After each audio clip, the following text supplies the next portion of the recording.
Hey everyone, TimaeuSS here. Welcome to another Sword of Convallaria video, and today we have the Shuju and the character build guide for Coco. That's right, 2-in-1 special because she is here actually by the time you see this video, and we are going to take a look at whether or not she'll be pulling for a base copy or multiple copies of Coco alongside her build order, because I've noticed something really interesting is, if you can see here right now, I'm playing the official Twitter video, okay, for the character introduction, and they actually have a lot of great information, and the skills they have decided to showcase is actually matching with the correct skill tree choices. You can see here both on my own research as well as the global side, the CN side, and the Taiwanese side, everyone pretty much have the exact same choices, which is quite rare for characters in Sword of Convallaria. So we'll of course break down the skill tree for you guys and go over the choices and what they do, and also taking a look at the weapons and whatnot so we can understand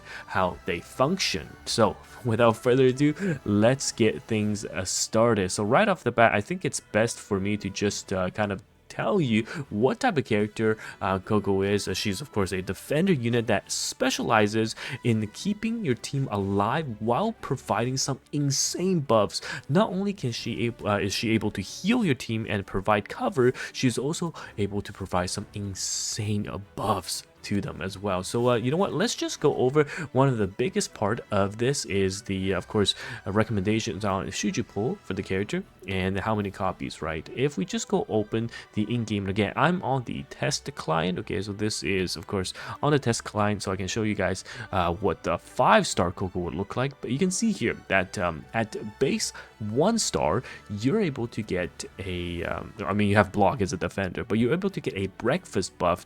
She grants breakfast to the ally with the lowest HP percentage within 2 tiles of herself, and after a breakfast or bento effect is triggered, she has a 30% chance to apply happiness. So you can see the breakfast essentially recovers 15% HP and dispels 1 debuff, and bento is a stronger version of that, recovers 25% HP and dispels 2 debuffs. And then the happiness buff is for all skills, reduces the energy consumption by 1 and CD is reduced by 1. Now this looks absolutely amazing because you're able to heal your team as well as grant them debuff removal, right? On top of that, it has a chance to convert into less skill cost, and then also resetting, or not resetting, reducing the CD. But at 5-star, and this is what I mean by that, in my previous video I talked about how global has a different schedule, and having early Coco, if you do decide to pull for her, is actually great because you can start farming the shard, and it's absolutely insane. At 5-star she gets 100% chance of converting the breakfast or bento effect after it triggers into happiness. So you can see that at 4-star even it's still 30%. It's only at the 5-star version she gains happiness. Now if you are a free-to-play or small spender, you pull Coco in let's say 10 to 20 pulls, best wishes to you, of course. But if you pull her early and you start working on her shards, it's excellent because it's gonna take about I would say 2 to 3 months at the very least to farm her to 5-star. So it's definitely not a short time, but she is absolutely tier 0 material because yeah, she's just that good. Now let's take a look at some of the skills they have showcased here. And ooh, the browser got a bit bigger, didn't it? Oh, but here we go. Okay, let's take a look. So first, this is the breakfast happiness. So we talked about how breakfast gives happiness, and the bento also gives happiness. This restores HP, and also happiness will restore energy consumption and cooldown. So we talked about that. Man, I never noticed, but definitely the Twitter page are showcasing some of the best skills. Now, her potluck protection is a passive skill that reduces and damage taken and provides assisting coverage. You can see she protected better right there, okay, and she's also able to heal. This is the busted part, okay? She is able to protect and then also heal, which I'll show you in the skill description as well. But this is so good. And then Taste My Pot also knocks the enemy distance away, and also decreases their magic and the physical defense, which is not bad as well. Now the Iron Paw Stew, this is the ultimate that heals everyone within a certain range and buffs their crit and crit damage, and also provides the bento effect, which is the 25% heal. And she also has access to her treasure chest, just like I guess Mario hitting that box, but is able to pull out a bunch of stuff such as a bandage to heal the HP, recover the HP's energy, a snow lotus to dispel debuffs and apply damage increase, and hallucination mushrooms based on HP value can do damage, also applying sleep and infection, as you can see. So loads and loads of tools in the skill kit. Okay, so she's really good, a master of all, pretty much a defender that can heal, tank, as well as buff your team and debuff the enemy. So you can see here that again, shout out to the Twitter page showcasing all of these wonderful skills. But you can see that the skill tree we're gonna go with, and this is once again confirmed by both our global CN as well as the Taiwanese guides. Man, it's so nice when I research all of these guys and they have the same exact skill recommendations. Just makes everything so easier. But in terms of the skill tree, the first one is going to be on the left side. It's a passive that when you are unharmed and you are going to be at max HP a lot of times because you're going to be healing quite a bit, you'll increase your movement by 1 tile. So she basically has a +1 movement tile. Now she also has the potluck protector, which we talked about, which is so good on your team by providing block and also assisting cover. Okay, so she gains a lot of damage reduction because you can see blocking gives another 15% with this passive, and if you're not dying, which is below 30% HP, you will be able to assist cover, and you can see that you swap with your ally and block for them. And the treasure chest, and we talked about it here, loads and loads of utility because you can heal, you can do damage, you can do crowd control. All of that is, of course, part of her skill kit. Now, moving on, this is actually one of the skill I think is so broken.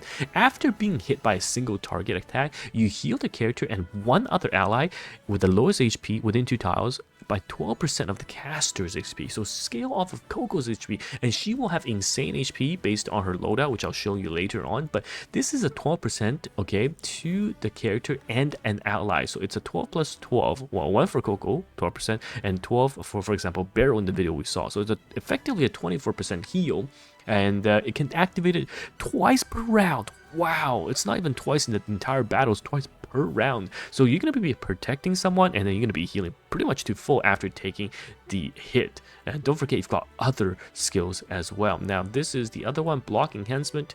You can block range attacks as well, and that's always nice to have. And then your basic attack can be changed into an armor piercing strike, which decreases the enemy physical and the magical defense. Okay, this is fantastic. There's also the no turning around, which is a stun.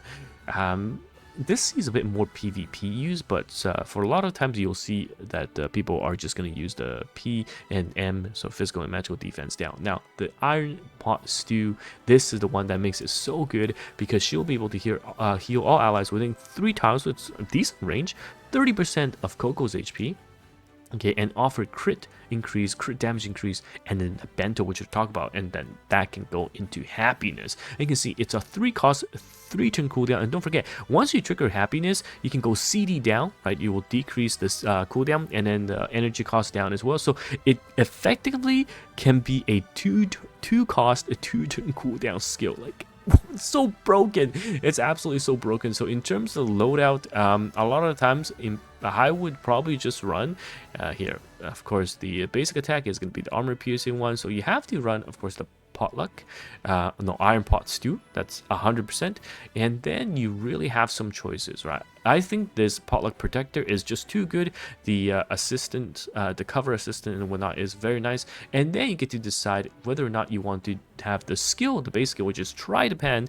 We saw physical defense down level 2 and also speed down level 2 for 2 turns, versus you can run a passive, right? Either unharmed for movement +1 or block enhancement. I think this, because the physical defense 2 and physical defense 1 can stack, right? You can have this on top of that, so it's 2 turns, and Coco herself will be able to apply 40% plus 20%, 60% physical defense down just with her own skill kit, which is absolutely insane. Not to mention 3 tile knockback is quite nice in a lot of situations. But yes, she can just sit in front of the boss, tank it up, and do insane insane damage. Okay, now in terms of the weapons, go with the brutal axe and you'll get multiple dupes because it seems to be one of the most common items to drop. So this at the max dupe will give you about, I think, 10% HP. So you're basically getting all of the HP stuff. And here the crystal burst armor is also giving HP,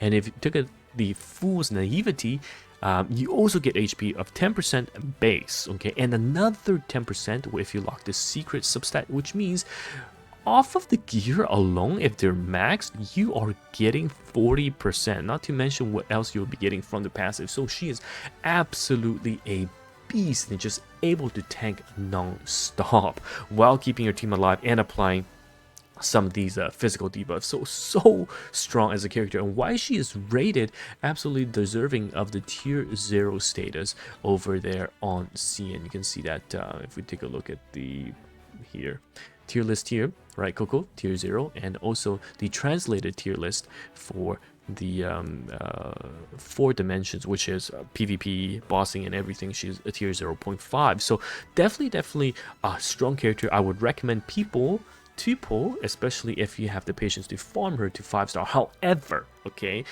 in a vacuum, I do recommend you to pull. But however, we have already received pretty much confirmation with regards to what is next. We've got Akambe next, followed by, we don't know actually, but Akambe is another top tier summoner character that I did a brief showcase video on my channel. You can see on my YouTube channel.